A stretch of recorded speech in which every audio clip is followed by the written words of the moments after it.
Hey, everybody. It is Friday, September 26th. You're listening to the Mo News Podcast. I'm Moshe Wanunu. And I am Jill Wagner. This is the place where we bring you just the facts. And we read all the news and read between the lines so you don't have to. All right, let's get straight to today's headlines. A lot of news to close out the week, including the breaking news Thursday night, the bombshell indictment of former FBI Director James Comey, what the charges are, what happens next. We've been telling you this was possible, and it happened last night. It all comes less than a week after Trump called on his attorney general to begin prosecuting Comey and several of Trump's political enemies immediately.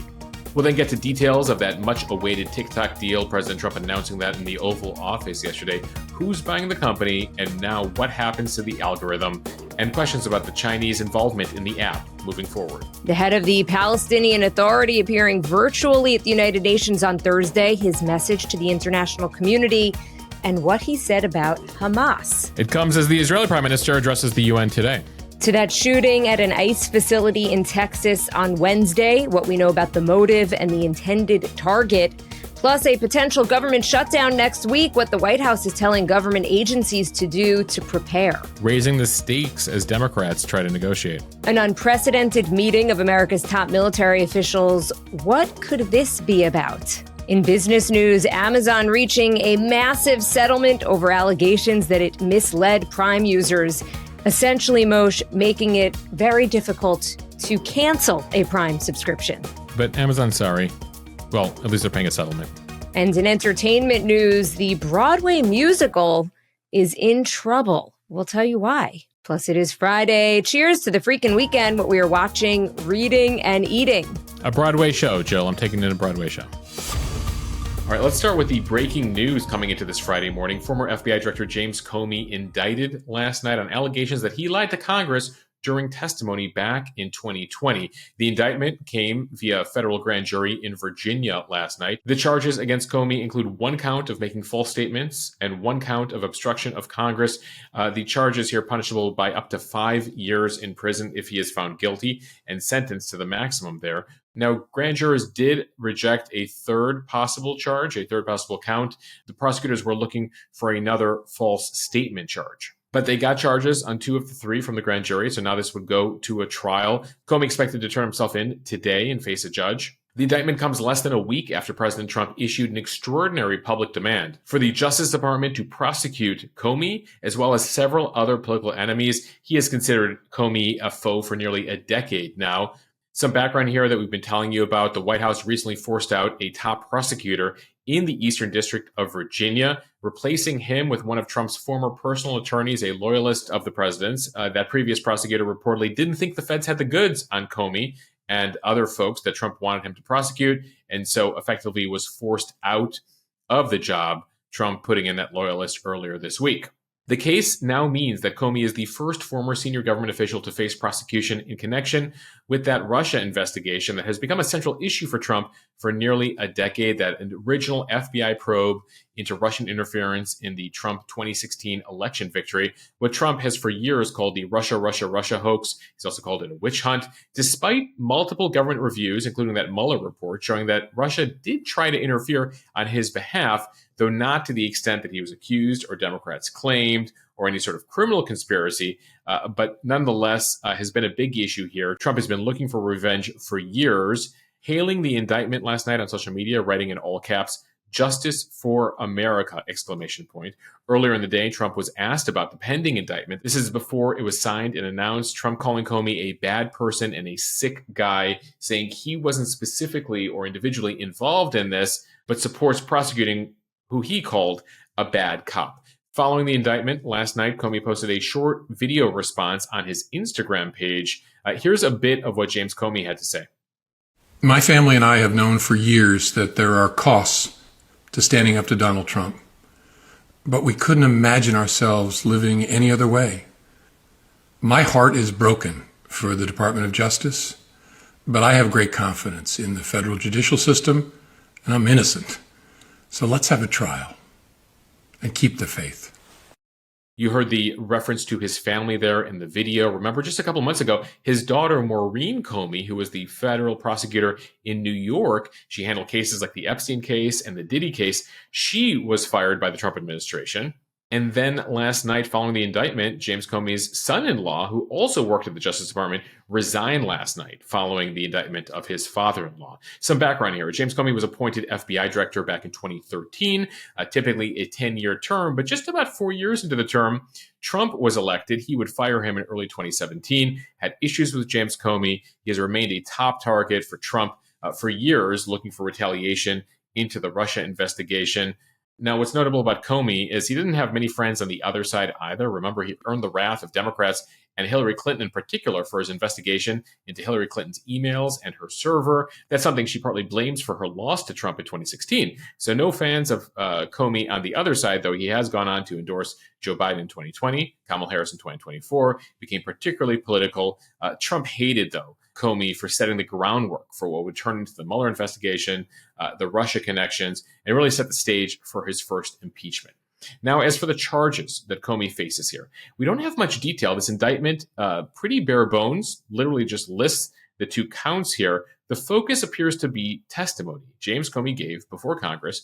This is in September of 2020, specifically September 30th, 2020. I tell you the date because there is a 5-year statute of limitations to pursue charges here that was running out next week on September 30th, 2025. So they basically just had a few days left to charge him. One of the reasons why Trump tried to light a fire under his attorney general and folks last weekend.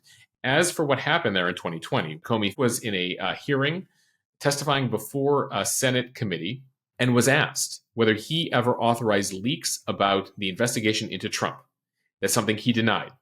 Well, prosecutors say he was lying and say they have evidence to prove that Comey was lying.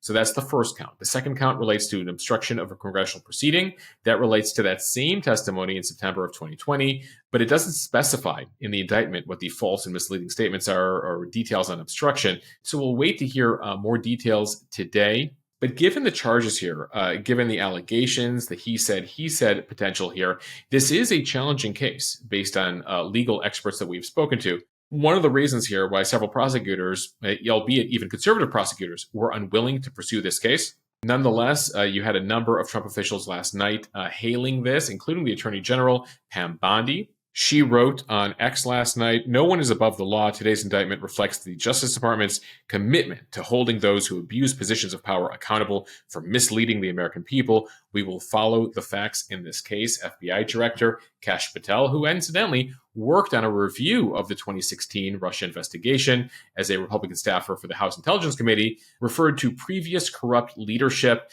and their enablers who weaponized federal law enforcement. So on one side here, celebrations from Trump and his team that justice will come to James Comey, one of their arch nemesis now going back a decade. At the same time, major concerns among Democrats and some Republicans, I should add, as I've been watching social media last night, that this will only deepen concerns that the Justice Department is being weaponized in pursuit of investigations and prosecutions of public figures that the president specifically regards as political enemies, that he's politicizing the Justice Department, blurring the line here between the law and politics at an agency, the Justice Department, where independence has been a foundational principle, particularly in the aftermath of Richard Nixon, going back several decades here, given how Nixon tried to use the Justice Department. Again, I mentioned other prosecutors who weren't willing to go this far. The previous U.S. attorney here in the Eastern District of Virginia, stepping down, essentially being forced out last week when he refused to bring charges. His name was Eric Siebert. That then led President Trump to appoint his former defense attorney, Lindsay Halligan, as an interim replacement. You can see her signature on the indictment last night. We should note that she practiced insurance law and has never tried a federal criminal case like this before. So a lot of challenges here, potentially. Comey confident in his side of the story, the Trump team confident in their side of the story.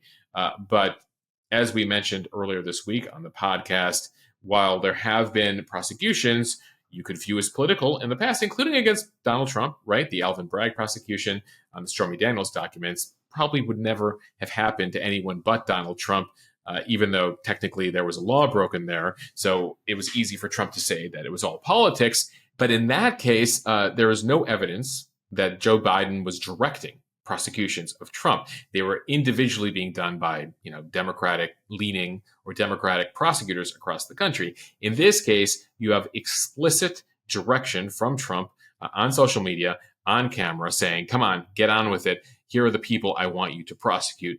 They're guilty.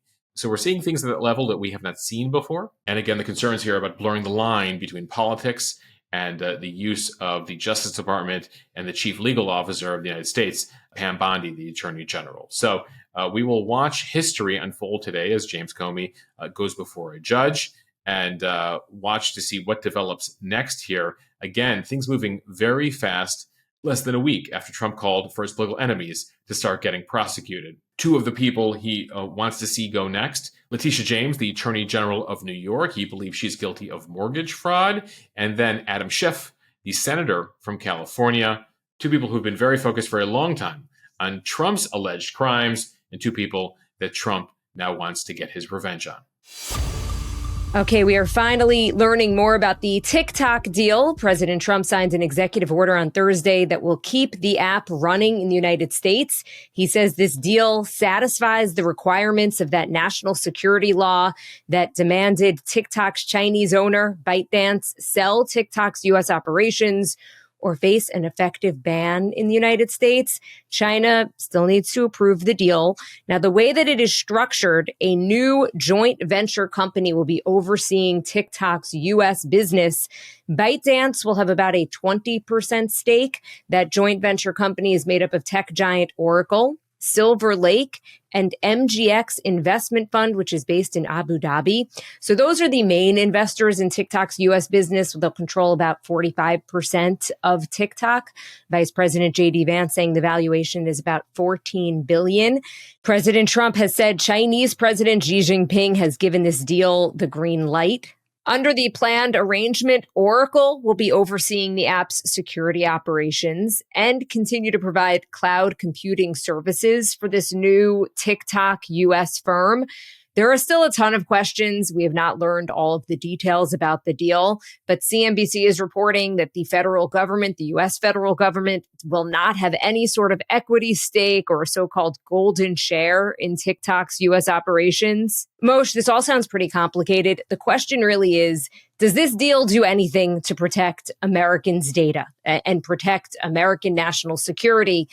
Because that was the rationale behind the ban in the first place. So here is Vice President J.D. Vance speaking to that. The most important thing is that it does protect Americans' data security. It ensures TikTok is still accessible. And on this question of the algorithm, which we've heard this a lot, what this deal ensures is that the American entity and the American investors will actually control the algorithm. We don't want this used as a propaganda tool by any foreign government. We want to make sure that our people and our investors actually make these decisions based on what's good for their business as opposed to what's good for another government's propaganda arm. So that's what we've done with this deal. So despite that, the details still appear to be murky here. We're going to wait on firm details about the app's recommendation engine and how this whole arrangement is going to work. Because as you noted, Jill, about 20% of the company will still be owned by ByteDance, that Chinese company. And has been outlined in recent days, and we'll wait for the final deal to go through, is that the U.S. will be receiving a copy of the TikTok algorithm,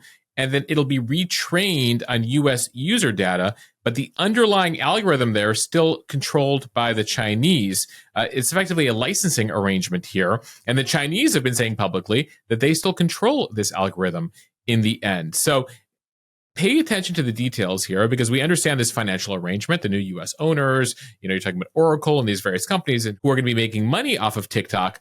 But at the core here of the concern was, can the Chinese Communist government control what we're seeing? And even if we're training the US TikTok version off of the Chinese version, there's still the underlying components there, the library of videos of various things that still have Chinese control. So we're going to await details here and really parse them to ensure that this is actually abiding by the law. And that's something you can imagine Congress will be taking up as well, because the law last year passed by vast bipartisan majorities, right? Majority Republicans, majority Democrats said, we cannot live in a world where the main adversary of the U.S.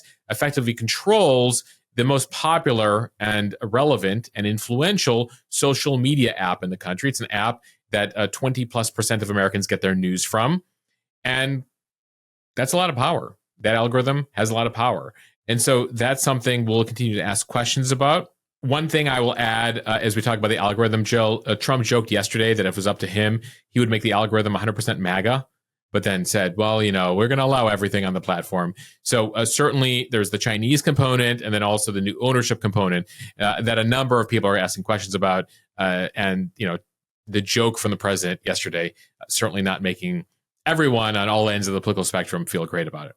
Though we should add that, it is an independent board. It's not a government board here of executives that now control what appears is this U.S. version of TikTok. So there's going to be the global version of TikTok, and then there's going to be the U.S. version of TikTok. And so we will, again, wait for more details on this. Okay, over to the United Nations. Palestinian Authority President Mahmoud Abbas gave a remote address to the United Nations General Assembly on Thursday. He called for an end to the war in Gaza and the creation of a Palestinian state that does not involve Hamas. He said, quote, despite all that our people have suffered, we reject what Hamas carried out on October 7th. Of course, on October 7, 2023, Hamas launched a wide-scale attack on Israel, killing about 1,200 people and taking 251 hostage. The subsequent Israeli invasion of the Gaza Strip has killed about 65,000 people, according to the Hamas-run Gaza Health Ministry. We do want to mention the PA, the Palestinian Authority, did not actually condemn the October 7th attacks until June of this year, about a year and a half after the attacks.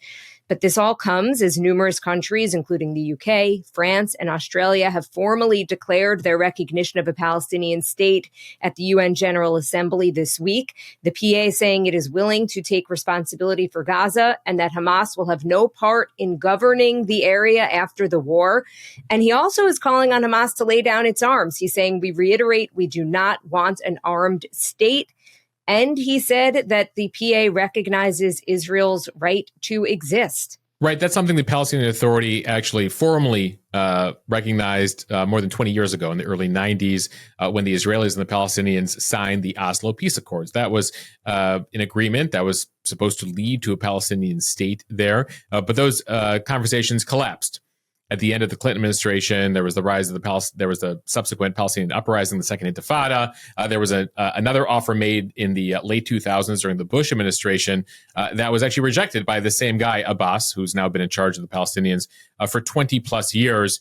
He hasn't held any elections because he's scared if he holds an election, Hamas is going to get elected. And so he is widely viewed as corrupt, incompetent by the vast majority of Palestinians. He turns 90 later this fall. And so it's interesting watching these speeches, Jill, because the way the UN General Assembly works is you hear about 20 speeches a day from various leaders over the course of 2 weeks. Everyone gets a chance to give a speech. He, though, had to address the UN via video and not in person because the Trump administration denied his visa along with the visa of dozens of other Palestinian officials to visit the U.S. for the purposes of the UN General Assembly this year. The message is interesting, but he doesn't have the power over all the Palestinian people. Remember, Hamas still controls Gaza. And then, his administration oversees a majority of the Palestinians in the West Bank, but not all of them. And as I mentioned, he's widely viewed as pretty corrupt and disliked by the vast majority of Palestinians. So he's not really in a place that, can make a deal for a Palestinian state. And that's ultimately what this is going to come down to when this war comes to an end, is there has to be a negotiation between the Palestinians and the Israelis. The Israeli government, and presumably, whether it's Abbas or somebody else, somebody who actually has the authority to make decisions on behalf of a future Palestine. It was interesting to hear Abbas acknowledge that a future Palestine has to be demilitarized. There's various conditions the Israelis have put on any future autonomous Palestinian state, and it has to be pretty similar to, what exists today, where you sort of have an autonomous area, but not an official state, at least not as far as the Israelis are concerned. But as far as 150 plus other countries are concerned, it will be interesting to see today. Jill, Netanyahu is up on the slate today. He's on the schedule to address the UN in person today. So we'll hear his speech. He has said in recent days there will never be a Palestinian state. He has been very aggressive there. Remember, he leads one of the most far-right nationalist governments in Israel that it's seen in the country's history. And many of the parties that are part of his coalition never want to see any semblance of a Palestinian state, especially in light of the October 7th attacks and the lessons they believe they learned from that they can't trust a Palestine on their borders. So the two sides very far apart here. One interesting thing that came out of the White House yesterday, though, Donald Trump saying very clearly he does not want to see the Israelis annex any of the land in the West Bank. That's the area that lies between Jordan and Israel, where the majority of the Palestinians live, is seen as a core element of future Palestine. It is also seen as a land of very much religious significance for Jews and Israelis. And the Israelis have threatened of late that in reaction to these recognitions, they might annex part of the West Bank. Trump saying pretty clearly, he's told Netanyahu, do not engage in that. That's going to create a whole situation. And so that's something we'll be listening for to see whether Netanyahu has a reaction to what Trump said in today's speech.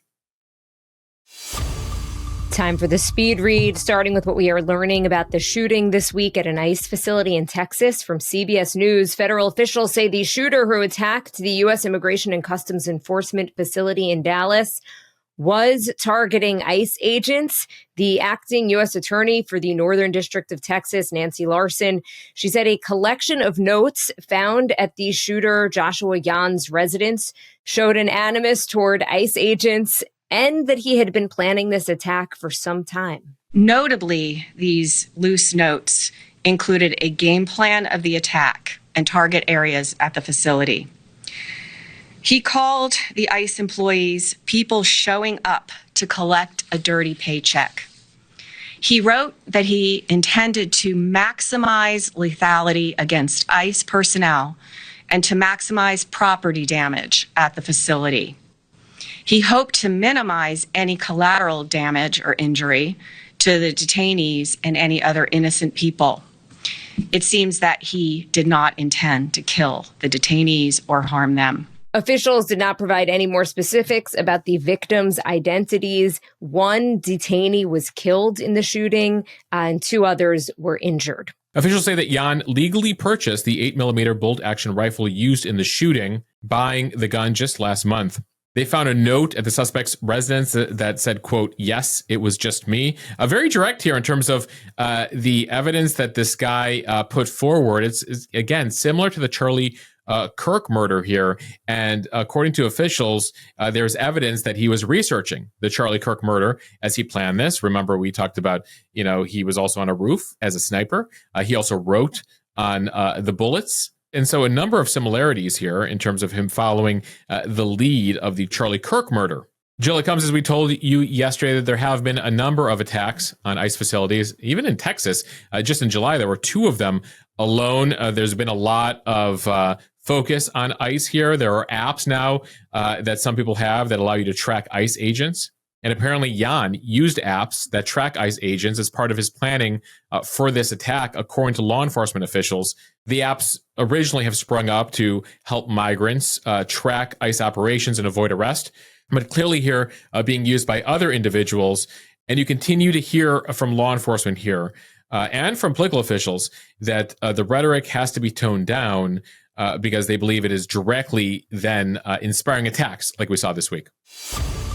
From the Mo News Instagram, the White House has directed agencies across the government to plan for mass firings if the government shuts down on October 1st. This is a key leverage point as Senate Democrats are making funding demands from Republicans to try to keep the government open. But they also have genuine concerns about mass layoffs. In past shutdowns, furloughed employees were able to return after the funding resumed. But this memo is telling agencies to permanently cut staff from programs that aren't backed by President Trump's one big, beautiful tax and spending bill. So, Jill, we'll go back to last spring when there was another government shutdown deadline, and Chuck Schumer told his fellow Democrats, guys, we have to vote for this, even though we don't like Trump's funding priorities, because if the government shuts down, he might fire everybody. And there's no telling what amount of executive power he's going to try to exert here and what damage, from their viewpoint, he can do to the federal government. This time around, it appears Democrats are saying, we got to fight back. Schumer got a lot of pushback last time for acquiescing to Republicans. So this time he's like, we're going to fight. And you need us in the Senate. You need 60 votes to pass any funding provision. And you need to let us have a seat at the table. like, we have certain demands here. He's saying when it comes to healthcare funding, when it comes to Medicaid funding, that was cut recently, and you can't just force this down our throats. Well, now you have the White House saying, well, we're preparing to fire a whole bunch of people, Democrats. Are you sure you want to shut down the government? And so this becomes a huge decision now for Democrats. Are they willing to risk a shutdown, being blamed for a shutdown, A, and B, the Trump administration saying, well, this is our dream come true because now we get to cut and fire people left and right in a way that we can't do under normal circumstances. So this is going to be really interesting to watch here. The deadline to look at is October 1st, so just next week. Around all of this, the House Republicans have passed a funding extension through late November. Senate Democrats, they need 7 of them, I think, to vote for this plan. And so far, Democrats are standing strong, which is why you see some of the threats coming from the White House saying, are you sure you want to play this game of chicken with us? From the New York Times, Defense Secretary Pete Hegseth has summoned scores of generals and admirals from around the world to meet on short notice next week at a Marine Corps base in Virginia. But he hasn't disclosed the reason for the gathering. This is according to some U.S. officials who spoke anonymously to the New York Times. The unusual directive has been filtering its way through military commands and has been creating some anxiety among the military's top ranks. It comes at a time when Hegseth has fired several senior officers. There are about 800 general-level officers in the armed forces, including 44 at the most senior 4-star level. In May, Hegseth had ordered a 20% reduction in 4-star officers and a 10% cut in all general-level officers, continuing the broad job reductions and firings that have marked the first several months of his tenure. So the White House is saying this is not that big a deal, guys. J.D. Vance yesterday telling the media, like, why are you guys so freaked out about this? Like, this is perfectly normal for him to talk to 800 generals and admirals. But typically they do this via video, but he wants to do this in person. Now, keep in mind, one big thing for Hegseth has been leaks. And so obviously it's easier to leak potentially if you're doing video chat around the world versus if you're all in one room, you got to give up your phones. And, you know, maybe there's a message that he wants to give in person. That said, given everything we've seen unfold here at the Pentagon over the course of the past few months, things we have not seen in the past, the fact that he's bringing in these 800 generals and admirals from around the world, leaders stationed in Europe, the Middle East, Asia, everybody come in for this meeting without much explanation is leading to a lot of anxiety. You have seen him fire various generals and top military officials in recent months, people that he views as having different politics than the president and then from himself. So there is that. But keep in mind that one of the concerns also from a national security perspective is that, well, if you're an enemy of the U.S. around the world, all the top decision makers are going to be in planes and not in their various regions. So does that leave some sort of vulnerability for the U.S. As he holds this meeting? Not to say, you still have the bases that U.S. has in dozens of countries around the world and, various folks and all the systems are going and we're 24/7. But ultimately, the key decision maker is all going to be in Washington. So there's a lot of speculation about this. And as we learn more in terms of what's knowable, we'll let you know. From the Wall Street Journal, Amazon's reached a $2.5 billion settlement with the FTC just days into a civil trial. It was looking at whether Amazon duped customers into signing up for its Signature Prime service, but then created a confusing process to cancel. Amazon will be paying a $1 billion civil penalty that is the largest in FTC history, and also create a $1.5 billion fund to pay back consumers. It will also be required on its Prime interface to include an easy way for customers to cancel. Amazon agreed to settle the case without admitting or denying the FTC's allegations that it misled customers. The company says the resolution lets it move forward and focus on its business. The FTC said that Amazon had required customers to navigate 4 web pages and choose from 15 options if they wanted to cancel. It's like cable, Moshe. Super convoluted. It's a whole thing. Apparently 40 million of you were impacted by this. And so any consumers who use 3 or fewer Prime benefits during a 12-month period between 2019 and 2025 are now eligible for a $51 payment, according to the settlement here. People who use Prime benefits fewer than 10 times in that time frame will be eligible to receive the same amount through a claims process. So look out here for a whole claims process. I imagine it'll be pretty well covered. It does require now that the cancellation process be easier moving forward. Jill, it's interesting because there were a bunch of moves made by the Biden administration to try to require all companies to make it as easy to cancel things as it is to sign up for things. That was revoked recently by the Trump administration, but the FTC, this case has been going for a while. From the New York Times, the Broadway musical is in trouble. Not, by the way, if you're looking at Moshe's schedule. I feel like you have been on a Broadway show kick, I am Moshe. here personally, my wife and I, to support Broadway, Joe, but there's not enough of us, apparently. So none of the 18 commercial musicals that opened on Broadway last season have made a profit yet. Some still can, but several have been spectacular flameouts. The new musicals Tammy Faye, Boop, and Smash each cost about $20 million to bring to the stage, and each was gone less than 4 months after opening. All three lost their entire investments. Lavish revivals of much-loved classics are also fizzling, like Cabaret and Gypsy, Sunset Boulevard as well. And that's interesting because it won this year's Tony for Best Musical Revival. Since the pandemic, 46 new musicals have opened on Broadway, costing about $800 million to bring to the stage. Yeah, and only 3 of those 46 have been profitable. That's MJ, some of you might have seen it, the musical about Michael Jackson, and Juliet is another one, and 6 about the ill-fated 6 wives of King Henry VIII. Jill, one of my favorite stories. I saw 6. 6 is great. I saw MJ as well. And notably, those 3 Broadway shows, Broadway musicals that made a profit, they all got a bit of assistance from the government during COVID. So there are a number of issues here fundamentally about the business of Broadway musicals in terms of the new ones. Now, the ones that have been there for a while that people continue to go see, like the Wickeds and the Hamiltons of the world, they continue to do well. The issue being faced here are all these new ones that are coming. And even as they've raised prices, ticket prices for the musicals, they're still dealing with a whole bunch of issues related to labor costs, material costs, various fees to vendors. Keep in mind that the unions and a whole variety of things that go into the expenses of putting on these Broadway shows. The average ticket price for a musical last year was about $127. So it went up 3%, but not enough here for these to make a profit. And the way Broadway shows go on is they need investors who are like, I'm going to put this much money into the Broadway show and hope that down the road, I'll make a whole bunch of money off of that. Now, super smart idea if you invest in this musical called Hamilton, but these most recent shows, not so much. Now, what is doing well on Broadway? Well, dramatic plays like Good Night and Good Luck that had Clooney in it. Othello had Denzel Washington and Jake Gyllenhaal. So these kind of short time plays, not as much production costs as the big musicals out there. Those broke box office records and tend to do better. But Jill, there is no Broadway without a musical. So they're going to have to figure out how to fix the business of the Broadway show here in the coming years, because coming up in the coming seasons, as opposed to having like 18 new shows or 20 new shows, they're looking at like 2 or 3 at this point. And finally, it is Friday. Cheers to the freaking weekend. Time for what we are watching, reading, and eating. Moshe, what are you watching? What else, Jill? Broadway.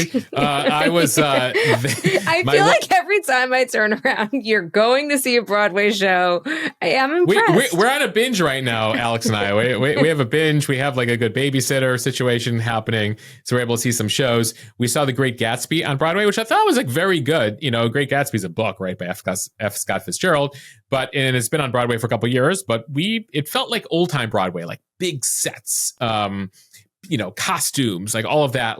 So we saw Gatsby. And then coming up, Jill, we have tickets for Just in Time. That's the Broadway musical starring Jonathan Groff. By the way, that's one of the shows they actually think is going to be able to make a profit here. It's doing very well. Jonathan Groff, of course, was the king in Hamilton, the original king in Hamilton. In Just in Time, he plays Bobby Darin, the legendary singer. And then, Jill, a Broadway show that actually is costing a lot of money, and we'll see if this one makes a profit. We have tickets next month to go see Kristen Chenoweth in Queen of Versailles. That's a show coming to Broadway. So watching a lot of Broadway right now, in-person theater, which is like a core part of the New York experience. If you live here, it feels like if you live in New York City and you pay the price to live in New York City, you got to take advantage of some of the core elements of New York City. Jill, what are you watching? Well, Moshe, to your point, I actually took your recommendation and saw Jeff Ross take a banana for the ride on Broadway last weekend. It was awesome. Thank you for the recommendation. He's only playing for a couple more days. I know we interviewed him as well for the premium pod, but I laughed. I cried. It was awesome.